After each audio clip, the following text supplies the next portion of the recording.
নমস্কার বন্ধুরা, কেমন আছেন সবাই? আমার চ্যানেলে আপনাদের সবাইকে স্বাগত জানাই। আজকে একটা ছোট্ট ভিডিও শেয়ার করব। আজকে ছিল সন্ধেবেলার টিফিন।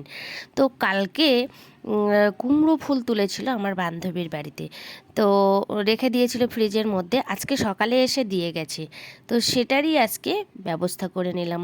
কি করলাম? কুমড়ো ফুলের চপ। দেখেই তো বুঝতে পারছেন আপনারা, তবুও বলে দিলাম। তো আমি কুমড়ো ফুলের চপ করি একটু অন্যরকমভাবে। প্রথমে আমি বেসন নিয়েছি, তার মধ্যে স্বাদ মতো লবণ, সামান্য একটু হলুদ, আর একটু 2 কোয়া মতো রসুন থেতো করে দিয়েছি। দিয়ে তার মধ্যে একটু আদা বাটা দিয়েছি, সঙ্গে কাঁচা লঙ্কা বাটা দিয়ে ভালো করে বেসনটাকে ফেটিয়ে নিয়েছি। তারপরে কড়াইতে সাদা তেল দিয়ে গরম করে নিয়ে যেমনভাবে বেগুনি করে ঠিক সেভাবে ফুলগুলো একটা একটা করে নিয়ে দেখুন ব্যাটারের মধ্যে মানে ফুলটাকে এপিট ওপিট করে লাগিয়ে নিচ্ছি। ব্যাটারটা লাগিয়ে তেলের উপরে ছাড়ছি।